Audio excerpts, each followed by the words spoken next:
दोस्तों बहुत बहुत स्वागत है आप सभी का एक बार फिर से। जी हाँ दोस्तों, आज पूरे दिन की कई महत्वपूर्ण और बड़ी खबरें निकलकर सामने आ रही हैं। जानेंगे सभी खबरों को विस्तार से। तो दोस्तों, खबरों में आगे बढ़ने से पहले वीडियो को एक प्यार भरा लाइक जरूर कर दें और ताजा खबरों को जानने के लिए चैनल को सब्सक्राइब भी जरूर कर लें। तो देखते हैं पहली बड़ी खबर क्या निकल कर आ रही है।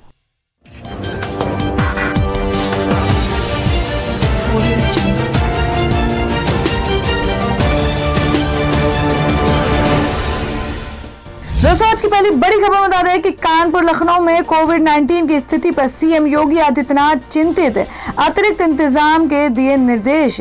जी हां, आपको बता दें कि मुख्यमंत्री योगी आदित्यनाथ कानपुर नगर और लखनऊ में कोरोना वायरस के संक्रमण की स्थिति को लेकर चिंतित हैं। उन्होंने कोरोना संक्रमण की रफ्तार पर काबू पाने के लिए कानपुर नगर और लखनऊ में अतिरिक्त चिकित्सा कर्मियों की तैनाती करते हुए चिकित्सा व्यवस्था को सुदृढ़ बनाने के निर्देश दिए हैं। उन्होंने राजधानी के डॉक्टर राम मनोहर लोहिया आयुर्विज्ञान संस्थान के 300 बेड के भवन को डेडिकेटेड कोविड अस्पताल के रूप में संचालित करने के लिए कहा है।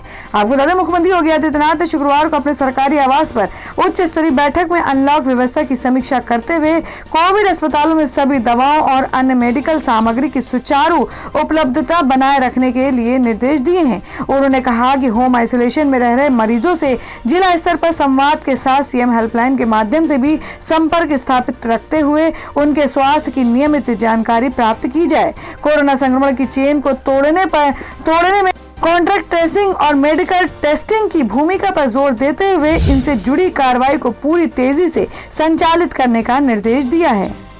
और वहीं अगली खबर बता दें कि मुख्तार अतीक के बाद अब राजा भैया की बारी। यूपी के दर्जा प्राप्त राज्य मंत्री ने कहा, सरकार करा रही गोपनीय जांच। जी हम बात करें कि उत्तर प्रदेश सरकार में दर्जा प्राप्त राज्य मंत्री सुनील भराला ने कुंडा विधायक रघुराज प्रताप सिंह उर्फ राजा भैया को माफिया करार दिया है। दरअसल सुनील भराला प्रतापगढ़ में योगी सरकार द्वारा माफिया अतीक अहमद और मुख्तार अंसारी पर कार्रवाई की चर्चा कर रहे थे। इस दौरान उन्होंने राजा भैया को भी माफिया बताते हुए उनके ऊपर भी शिकंजा कसने की बात कही है। सुनील भराला ने यह भी बताया कि सरकार में राजा भैया पर कार्रवाई की तैयारी चल रही है, अधिकारी जांच कर रहे हैं। उन्होंने बताया कि अभी तक माफियाओं की 266 करोड़ रुपए की संपत्ति पर बड़ी कार्रवाई की गई है। भराला को कुंडा बाबागंज विधानसभा 2020 के चुनाव का प्रभारी भी बनाया गया है।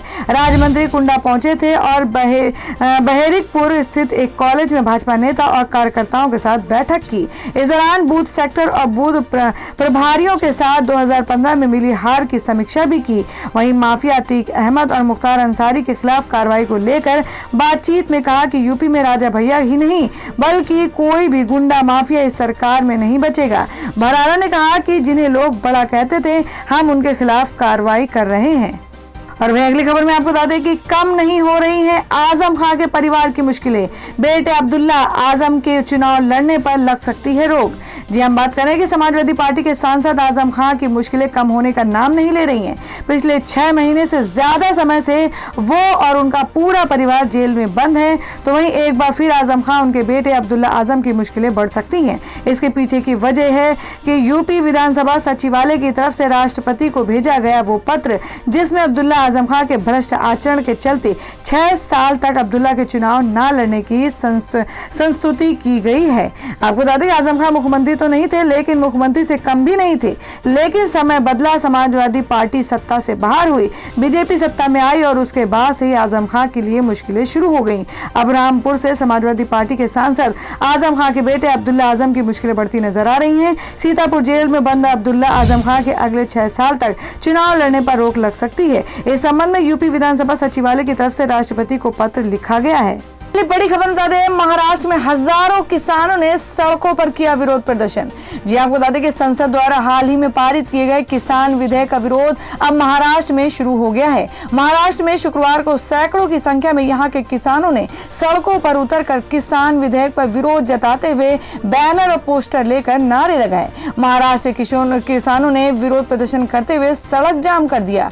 कोल्हापुर में स्वाभिमानी शेतकारी संगठन के अध्यक्ष राजू शेट्टी ने राज्य और पूरे देश देश में किसानों से आग्रह किया कि वे पूरे जोश के साथ कानूनों का विरोध करें और एक आंदोलन का नेतृत्व किया जिसमें कानून की प्रतियों से एक अलाव बनाया गया था। उन्होंने कहा कि ये कानून कृषक समुदाय के अस्तित्व के लिए हानिकारक है। सरकार ने इन कानूनों के माध्यम से अवांछनीय रूप से हमें ठगा है और ये एक काला दिन था जब इसे संसद में पारित किया गया था। हम किसानों के साथ हुए अन्याय को बर्दाश्त नहीं करेंगे। और वहीं अगली खबर बता दें जिसमें पूजा बेदी बोली कि ड्रग्स की डीलिंग बॉलीवुड से कहीं आगे, अहम मुद्दों से ध्यान भटका रहा है मीडिया। जी आपको बता दें कि एक्ट्रेस पूजा बेदी ने नारकोटिक्स कंट्रोल ब्यूरो की बॉलीवुड में संभावित ड्रग रैकेट्स की हालिया जांच के बारे में सवाल उठाए हैं। पूजा बेदी ने कहा कि बॉलीवुड में नशीली दवाओं के व्यापार के इस स्तर का मतलब ये है कि इस काम में अन्य क्षेत्रों के लोग बड़ी संख्या में शामिल हैं। और वहीं इस मामले पर मीडिया द्वारा की जा रही कवरेज पर निशाना साधते हुए पूजा बेदी ने कहा कि मीडिया ये सब दिखाकर लोगों का अन्य मुद्दे से ध्यान भटका रही है। एक्ट्रेस पूजा बेदी ने शुक्रवार को ट्वीट कर लिखा कि ये साफ है कि ये भारत में इस स्तर की ड्रग की डीलिंग सिर्फ बॉलीवुड से कहीं आगे है। ऐसे में सवाल ये है कि हम उन लोगों के पीछे क्यों नहीं हैं जो बड़ी संख्या में इसका इस्तेमाल कर रहे हैं। क्या बॉलीवुड में सफाई अभियान सिर्फ अहम मुद्दों से ध्यान हटाने के लिए मीडिया में चल रहा है? पूजा बेदी ने बॉलीवुड में चल रही एनसीबी जांच की मीडिया कवरेज पर निशाना साधा है। अभिनेता सुशांत सिंह राजपूत केस में ड्रग्स से जुड़े मामले में कई बॉलीवुड सितारों का नाम सामने आया है। आज सुशांत केस से जुड़े ड्रग्स मामले में अभिनेत्री रकुलप्रीत सिंह से आज बातचीत की गई। दीपिका पादुकोण की मैनेजर करिश्मा प्रकाश से एनसीबी पूछताछ चल रही है। गौरतलब है कि करिश्मा और दीपिका पादुकोण की एक ड्रग चैट सामने आई थी जिसमें दोनों के बीच हैश और माल को लेकर बातचीत हुई थी। करिश्मा से एनसीबी इसी ड्रग्स चैट को लेकर सवाल करेगी। वहीं दीपिका पादुकोण शनिवार को एनसीबी के सामने पेश होंगी। और वही अगली खबर निकल कर आ रही है। आपको बता दें कि बाला सुब्रमण्यम के निधन की खबर सुन रो पड़े सलमान खान, कहा दिल टूट गया। जी आपको बता दें कि लीजेंड सिंगर एसपी बाला सुब्रमण्यम शुक्रवार 25 सितंबर को अपने हमेशा के लिए इस दुनिया को अलविदा कह गए। कोरोना संक्रमण के चलते वे 5 अगस्त को अस्पताल में भर्ती कराए गए थे। एसपी बाला सुब्रमण्यम भले ही इस दुनिया में नहीं रहे, लेकिन अपने हजारों सुरीले गानों के जरिए लोगों के दिलों में हमेशा जिंदा रहेंगे। 90 के दशक में सिंगर एसपी बाला सुब्रमण्यम सलमान खान की आवाज रहे। बॉलीवुड एक्टर सलमान खान को बाला के निधन पर बहुत बड़ा धक्का लगा है। बता दें कि बॉलीवुड प्रेमियों के लिए बाला सुब्रमण्यम की आवाज इसलिए बहुत खास है क्योंकि एक समय पर इन्हें सलमान खान की आवाज माना जाता था। बाला के निधन की खबर सुनकर सलमान रो पड़े और उन्होंने संगीत की दुनिया के लीजेंड सिंगर के निधन पर दुख व्यक्त करते हुए ट्वीट किया, जिसमें सलमान खान ने लिखा कि एसपी बाला सुब्रमण्यम सर की मौत की खबर सुनकर मेरा दिल टूट गया। सलमान ने बोला कि बाला को याद करते हुए आगे लिखा कि सर आप संगीत की अपने निर्विवाद विरासत में हमेशा जीवित रहेंगे। इसके साथ ही सलमान ने दिवंगत आत्मा की शांति की प्रार्थना करते हुए उनके परिवार के प्रति संवेदना व्यक्त की। और अब अगली खबर में बता दें कि विराट कोहली ने छोड़े कैच, लेकिन सोशल मीडिया पर ट्रोल हो गई अनुष्का शर्मा, लोगों ने जमकर उड़ाया मजाक। जी हम बात कर रहे हैं कि आरसीबी को आईपीएल के छठे मैच में सीजन की अब तक की सबसे बड़ी हार मिली है। आरसीबी के लिए अभी तक कप्तान विराट कोहली का फॉर्म में न आना काफी चिंताजनक है। अभी तक हुए दोनों मुकाबले में बल्ले से प्रदर्शन करने से नाकाम रहे कोहली कल के मैच में फील्डिंग में भी बुरी तरह से हताश दिखे और ये कोहली के क्रिकेट करियर के बिरले मौके में से एक था जब वे एक ही खिलाड़ी द्वारा दिए गए एक के बाद एक कैच को छोड़ बैठे। मालूम हो कि विराट कोहली ने गुरुवार को खेले गए मैच में शतकवीर केएल राहुल के लगातार 2 कैच छोड़े, जो कि उनकी टीम पर बहुत भारी पड़ा। आपको बता दें कि उन्होंने महज 5 रन के अंदर के बाद केएल राहुल का 2 बार मैच छोड़ने का काम किया। विराट कोहली जैसे खिलाड़ी से इस तरह की लापरवाही की उम्मीद किसी भी क्रिकेट प्रेमी को नहीं थी। जाहिर है कोहली के इस हरकत से क्रिकेट के चाहने वालों को काफी गुस्सा आया और वो कोहली को ट्रोल करने लगे, लेकिन हद तब हो गई जब कोहली की गलती के लिए लोग उनकी पत्नी अनुष्का शर्मा को दोषी ठहराने लगे और देखते ही देखते ट्विटर पर अनुष्का शर्मा ट्रेंड करने लग गई। सोशल मीडिया पर जमकर अनुष्का का मजाक बनाया जा रहा है। तो दोस्तों खबरों में आगे बढ़ने से पहले जान लेते हैं आज के माइंड क्विज के सवाल को। आज का सवाल आपको बताना है कि भारत में प्रथम महिला प्रधानमंत्री कौन बनी थी। इसका जवाब आपको वीडियो के नीचे कमेंट बॉक्स में देना है और सही जवाब देने वालों को रैंडमली सिलेक्ट किया जाएगा और वो जीत सकते हैं एक बम्पर पुरस्कार। तो बढ़ते हैं अगली खबर की ओर। और वहीं अगली खबर बता दें कि भारत बंद के समर्थन में उतरे राहुल गांधी, कहा नए कानून किसानों को गुलाम बना देंगे। जी हां, आपको बता दें कि संसद के मानसून सत्र के दौरान मोदी सरकार ने कृषि क्षेत्र से जुड़े 2 अहम विधेयक लोकसभा और राज्यसभा में पेश किए। फिर भी विपक्ष के जोरदार हंगामे के बीच इसे पास भी करवा दिया, जिसके बाद से राजनीतिक पार्टियों और किसानों का विरोध जारी है, जिस वजह से आज प्रदर्शनकारी किसानों ने भारत बंद का ऐलान किया है, जिसके समर्थन में कांग्रेस के पूर्व अध्यक्ष और सांसद राहुल गांधी आ गए हैं। साथ ही इस बिल को किसानों को गुलाम बना देने वाला बताया है। राहुल गांधी ने ट्वीट करते हुए लिखा कि पहले मोदी सरकार ने जीएसटी के जरिए एमएसएमई सेक्टर को बर्बाद कर दिया, अब वो इस कृषि कानून से किसानों को गुलाम बना देंगे। उन्होंने इसके साथ हैशटैग लिखा कि सपोर्ट भारत बंद। इससे पहले विरोध कर रहे किसानों के समर्थन में राहुल गांधी ने लिखा था कि 2014 मोदी जी का चुनावी वादा किसानों को स्वामीनाथन कमीशन वाला एमएसपी 2015 मोदी सरकार ने कोर्ट में कहा था कि उनसे ये ना हो पाएगा। और वह अगली बड़ी खबर निकल कर आ रही है कि यूपी में सभी सीटों पर पंचायत चुनाव लड़ेगी आम आदमी पार्टी, हर गांव में नियुक्त कर रही है ऑक्सीमित्र। जी हां, आपको बता दें कि उत्तर प्रदेश में पंचायत चुनाव को लेकर मतदाता पुनरीक्षण की घोषणा राज्य निर्वाचन आयोग ने कर दी है, जिसके तहत 1 अक्टूबर से बूथ लेवल ऑफिसर मतदाताओं के घर जाकर सर्वेक्षण करेंगे। वहीं 2021 की शुरुआत में चुनाव होने की उम्मीद है। ऐसे में पंचायत चुनाव की सुगबुगाहट के बीच प्रदेश में अपना पांव जमाने को लेकर बेकरार आम आदमी पार्टी के सभी सीटों पर अपने प्रत्याशियों को उतारेगी। आम आदमी पार्टी के प्रदेश अध्यक्ष सभाजीत सिंह और पार्टी के राष्ट्रीय प्रवक्ता दिलीप पांडे ने गुरुवार 24 सितंबर को लखनऊ में एक साझा प्रेस वार्ता की। प्रेस वार्ता में दोनों नेताओं ने कहा कि प्रदेश में जातिवाद का तिलिस्म रचने वाली राजनीतिक पार्टियों का भविष्य आगामी पंचायत चुनाव में तय हो जाएगा। और वह अगली खबर में बता दें कि देश में 58 लाख से अधिक हुए कोरोना के कुल मामले, 24 घंटे में मिले 86,000 से ज्यादा केस। जी हम बात करें कि देश में कोरोना वायरस महामारी का कहर नहीं थम रहा है। स्वास्थ्य और परिवार कल्याण मंत्रालय के अनुसार भारत में पिछले 24 घंटे में कोरोना वायरस के 86,052 नए मामले सामने आए हैं और इस दौरान 1,141 मरीजों की जान गई है। अब देश में पॉजिटिव मामलों की कुल संख्या 58,18,571 है, जिसमें से 9,70,116 सक्रिय मामले हैं, 47,56,165 रिकवर मामले हैं और 52,290 लोगों की जान गई जो इसमें शामिल हैं। और दोस्तों मैं अगली खबर बता दें, जिसमें नीतीश कुमार ने कहा कि बिहार में लड़कियों को 12वीं पास करने पर 25,000, ग्रेजुएट होने पर 50,000 देगी सरकार। जी हम बात करें कि बिहार विधानसभा चुनाव की कल घोषणा हो गई है। ऐसे में सभी दल जनता को लुभाने की कोशिश में जुटे हुए हैं।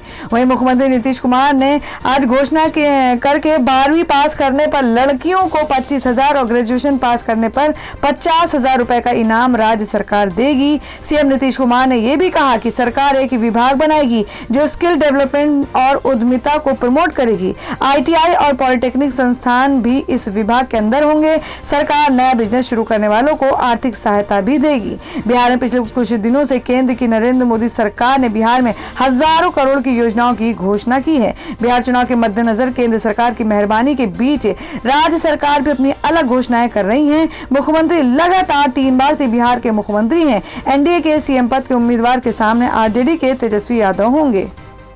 तो दोस्तों मैं अगली बड़ी खबर बता दें कि मीरा नायर, अरुंधति रॉय, रोमिला थापर समेत 208 हस्तियों ने उठाया आवाज, कहा उमर खालिद को रिहा करें। जी हम बात करें कि 200 से ज्यादा राष्ट्रीय और अंतर्राष्ट्रीय विद्वानों, शिक्षाविदों और कलाकारों ने गुरुवार को जेएनयू के पूर्व छात्र उमर खालिद के समर्थन में बयान जारी किया है। उमर खालिद अभी दिल्ली दंगों के आरोपों में गिरफ्तार हैं। इस बयान पर हस्ताक्षर करने वालों का कहना है कि इस केस में जांच के नाम पर दिल्ली पुलिस खालिद को पहले से सोच समझकर टारगेट कर रही है और अनलॉफुल एक्टिविटीज प्रिवेंशन एक्ट के तहत उसे गलत तरीके से फंसाया है। सिर्फ खालिद ही नहीं, दिल्ली पुलिस ने जितने भी साजिशकर्ताओं को पकड़ा है, इन विद्वानों का आरोप है कि उनमें से ज्यादातर को इसलिए निशाना बनाया जा रहा है क्योंकि वे मुस्लिम हैं। आपको बता दें, उमर खालिद की रिहाई को लेकर जारी बयान में हस्ताक्षर करने वालों ने सरकार से कहा है कि हम भारत सरकार से उमर खालिद और उन सभी को रिहा करने की मांग करते हैं हैं जिन्हें CAA NRC का विरोध करने के कारण गलत और अनुचित तरीके से फंसाया गया है। इसमें यह भी कहा गया है कि यह सुनिश्चित किया जाए कि दिल्ली पुलिस संविधान के अनुरूप ली गई शपथ का पालन करते हुए दिल्ली दंगों की निष्पक्ष जांच करे। इस बयान पर हस्ताक्षर करने वाले 208 लोगों में भाषाविद नोआम चोम्स्की, फिल्म निर्माता मीरा नायर और आनंद पटवर्धन, अदाकारा रत्ना पाठक शाह, लेखक अमिताभ घोष, सलमान रश्दी, अरुंधति राय, रामचंद्र गुहा और राजमोहन गांधी, इतिहासकार रोमिला थापर और इरफान हबीब और एक्टिविस्ट मेधा पाटकर और अरुणा रॉय शामिल हैं। अब बताते कि इन लोगों ने कहा कि हम फरवरी 2020 में हुए दिल्ली दंगों के मामले में मनगढ़ंत आरोपों में गिरफ्तार किए गए कार्यकर्ता उमर खालिद के साथ खड़े हैं। उस पर देशद्रोह, हत्या की साजिश और भारत के सख्त आतंकवाद विरोधी कानून UAPA की धाराएं लगाई गई हैं। इसमें मोदी सरकार की ओर इशारा करते हुए ये भी आरोप लगाया गया है कि पिछले कुछ साल से असंतोष जाहिर करने वालों को अपराधी ठहराने की प्रक्रिया चल रही है और ये कोविड-19 महामारी के वक्त भी जारी है। झूठे आरोपों में बेरोक टोक राजनीतिक गिरफ्तारियों से ट्रायल शुरू होने तक बेकसूरों को सजा दी जा रही है। इन लोगों ने CAA विरोधी प्रदर्शनों को आजाद भारत का सबसे शांतिपूर्ण लोकतांत्रिक अधिकार आंदोलन करार दिए हैं, जो उनके मुताबिक महात्मा गांधी के विचारों से चलाया गया और डॉक्टर अंबेडकर द्वारा बनाए गए संविधान की मर्यादा के मुताबिक था। इनके मुताबिक दिल्ली दंगों के गंभीर आरोपों में गिरफ्तार उमर खालिद इस आंदोलन की सच्ची और ताकतवर युवा आवाज बन गए थे। इनका यह भी दावा है कि उमर ने हमेशा गरीबों की बात उठाई और सिर्फ शांति की बात कही। इन लोगों ने भारतीय मीडिया के एक वर्ग पर भी सवाल खड़े किए हैं, जिसके मुताबिक उसे उमर खालिद भारतीय मीडिया के समझौता कर चुके एक वर्ग के द्वारा जिहादी और नफरत के चेहरे के तौर पर पेश किया गया है। सिर्फ इसलिए नहीं क्योंकि वह सरकारी नीतियों के खिलाफ दृढ़ता से बोलता है जो उसे अन्यायपूर्ण लगता है, बल्कि इसलिए भी क्योंकि वह मुस्लिम है। और सिर्फ खालिद ही नहीं, दिल्ली दंगों की साजिश के आरोपों में UAPA के तहत गिरफ्तार पिंजरा तोड़ एक्टिविस्ट देवंगना कलिता और नताशा नरवाल का जिक्र करते हुए कहा गया है कि इसमें आलोचकों का मुंह बंद करने की कोशिश की गई है। दंगों के इन गंभीर आरोपियों को बयान पर हस्ताक्षर करने वालों ने भारत के बेहतरीन और ओजस्वी युवाओं के तौर पर पेश किया है। बयान में कहा गया है कि इस समय आतंकी कानून के तहत जिन 21 लोगों को झूठा आरोपी बनाया गया है, उनमें 19 मुसलमान हैं। अगर हम उनकी पहचान को उनका अपराध बनने देंगे तो विश्व समुदाय के समक्ष धर्मनिरपेक्ष राष्ट्रों के सामने भारत को शर्मसार होना पड़ेगा। ये लोग आतंकवादी नहीं हैं और दिल्ली पुलिस दिल्ली दंगों की जो जांच कर रही है वह जांच नहीं है, ये पहले से सोच समझ कर टारगेट करना है। इसमें यह भी कहा गया है कि भारतीय जनता पार्टी के कई नेताओं ने गद्दारों को गोली मारो कहा था, लेकिन उनके खिलाफ कोई केस नहीं हुआ। कपिल मिश्रा के खिलाफ जांच नहीं होना और भी हैरान करने वाला है, जो कि DCP के पास खड़े होकर कह रहे थे कि अगर प्रदर्शनकारियों को नहीं हटाया गया तो मामले और अपने हाथों में ले लेना पड़ेगा। आरोप है कि इसी की वजह से हिंसा भड़की, लेकिन युवा प्रदर्शनकारियों को जेल में डाला जा रहा है। तो दोस्तों, खबर में आगे बढ़ने से पहले एक बार फिर से आपको याद दिला दें कि अगर आपने अभी तक के हमारे वीडियो को लाइक नहीं किया तो जल्दी से वीडियो को लाइक कर दें, क्योंकि आपका एक लाइक हमारे लिए बहुत ही महत्वपूर्ण होता है। और अगर आप हमारे चैनल पर नए हैं तो चैनल को जरूर सब्सक्राइब कर लें और बेल के बटन को भी जरूर हिट कर दें। और हमारी पूरी न्यूज को जानने के लिए वीडियो को लास्ट तक जरूर देखें। बढ़ते हैं अगली खबर की ओर। और वहीं अगली खबर बता दें कि ममता बनर्जी ने पश्चिम बंगाल में दुर्गा पूजा की दी इजाजत, कहा इन नियमों का करना होगा पालन।